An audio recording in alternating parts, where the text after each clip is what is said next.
نوافل ہوتے کیا ہیں؟ سب سے پہلے ہم بات کرتے ہیں فجر کی نماز آپ نے پڑھ لی. اب اس کے کچھ 15-20 منٹ کے بعد سے اشراق کا وقت شروع ہوتا ہے کہ جب سورج طلوع ہو جاتا ہے، اس کی مطلب ہلکا سا طلوع ہوتا ہے، زیادہ نہیں، ہلکی سی روشنی جب بکھرتی ہے. تقریباً فجر کا جب بھی نماز کے الگ الگ اوقات چینج ہوتے ہیں، سردی میں گرمی میں، اس کے بعد کچھ 15 سے 20 منٹ کے بعد کا وہ وقفہ ہوتا ہے اس کے بعد کا. تو اس کے بعد وہ اشراق کی نماز ہوتی ہے اور اس کا وقت تقریباً چاش سے پہلے تک ہوتا ہے. اور افضل طریقہ یہی ہے کہ اسے اول وقت میں پڑھ لیا جائے، یعنی جب شروع میں طلوع ہوا، اس طرح سے مفتیان کہتے ہیں. اسی طرح سے جو چاشت کی نماز ہوتی ہے، جو پڑھنے کا بھی مفتیان کہہ رہے ہیں کہ علماء کہہ رہے ہیں کہ آپ کو اگر عید کی نماز نہیں ملتی ہے تو یہ جو چاشت کی نماز ہوتی ہے تو یہ تقریباً اشراق کی نماز کے 1 گھنٹے بعد کا اس کا وقف ہوتا ہے. مطلب اس کا وقت جو ہوتا ہے 1 گھنٹے بعد. مثال کے طور پہ اگر 15-20 منٹ کے بعد سے اگر 6:20 سے اگر شروع ہوا ہے اشراق، اگر وہ ختم ہو رہا ہے 7:30 یا 8 اس طرح سے کچھ، تو اس کے بعد 1 گھنٹہ یعنی کہ تقریباً وہ 9 بجے سے شروع ہوں گی اور 9 بجے سے لے کے 11 یا پھر زوال کے پہلے تک کا اس کا بتایا گیا ہے.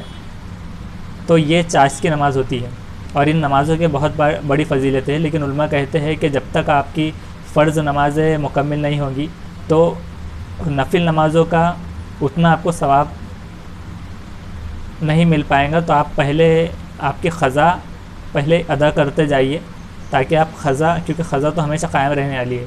نفل پڑھنے پر زیادہ ثواب ہوتے ہیں، نہیں پڑھنے پر یہ آپشنل ہے، پوچھ نہیں ہے. تو اب یہ جو نفل ہے تو اب اس پہ بہت سارے ایسی حدیثیں بھی ہے کہ چاشت کی نماز اگر جو اس طرح سے اگر پڑھیں گا تو اس کے لیے بہت اچھی خوشخبریاں ہے. اور ایک حدیث یوں ملتی ہے کہ 4 غلام آزاد کرنے سے بہتر آپ صلی اللہ علیہ وسلم نے یہ چیز کہی ہے کہ جو فجر ہونے کے بعد بھی دن شروع ہونے تک جو نمازیں پڑھتا رہے اس کے لیے. تو ایسی باتیں ملتی ہیں. آپ 2 پڑھ سکتے ہیں، 4، 6، 8 اس طرح سے مفتیان کہتے ہیں. کچھ مفتیان کہتے ہیں کہ چاشت کی 12 بھی پڑھ سکتے ہیں اور 12 کے نزدیک اور زیادہ بہت ایک فضیلت بتائی ہے کہ سونے کا محل کے حساب سے. لیکن کچھ لوگوں کا اس میں اختلاف ہے کہ انہوں نے کہا ہے کہ 8 تک ہی پڑھی جائے تو یہ بہتر ہے. بہرحال ایک اختلاف یہ بھی ہے کہ اس کے بعد ایک اوابین کی نماز ہوتی ہے. بعض اور زیادہ تر اجماع جو ہے تو اوابین کے وقت کا یہ ہے کہ وہ مغرب کے بعد ہے. لیکن کچھ لوگوں کا اختلاف یہ ہے کہ وہ چاشت کی نماز کے بعد ہے اور زوال سے پہلے. تو اس میں آپ چونکہ یہ نفل ہے تو اس کو مدعا نہ بنائیں. اس میں جس کو جو سمجھ میں آتا ہے وہ کر لے، اسے کوئی مسئلہ نہ کھڑا کرے. تو یہ ایک چاشت کی نماز کا یہ چیز ہے. اور اوابین کے بعد پھر اس کے بعد تہجد کی نماز ہوتی ہے. اسی طرح سے صلاۃ التوبہ کہ اگر کوئی گناہ سرزد ہو جائے تو اس کے بعد توبہ کی نماز، صلاۃ التوبہ. اسی طرح سے جو ہے تو صلاۃ الحاجت، کوئی کام اگر آپ کروانا چاہ رہے ہیں.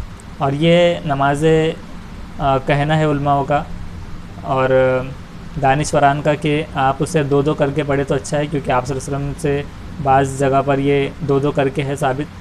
اور کوئی اگر 4 کر کے پڑھنا چاہے 8 پڑھ سکتا ہے، کوئی 4 کر کے 6 پڑھنا چاہے، کوئی 2 کر کے 6.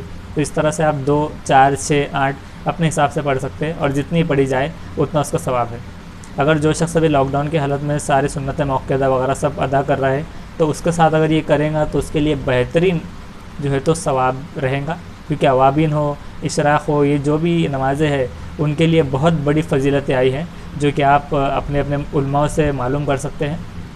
تو بہرحال کہنا یہی تھا کہ چاشت کی نمازیں وغیرہ یہ ریگولر میں بھی آپ پڑھتے رہے. اور جس کو اگر عیدین کا موقع اگر نہیں ملتا کہ اس بیچ وہ پڑھ پائے تو وہ اس طرح سے کر سکتا ہے کہ وہ چاشت کی نماز 2 یا پھر 4 پڑھ لے سکتا ہے. لیکن اس سے آپ چونکہ نفل ہے، اجتماعی طور پر اس کا حکم نہیں ہے تو پڑھنا.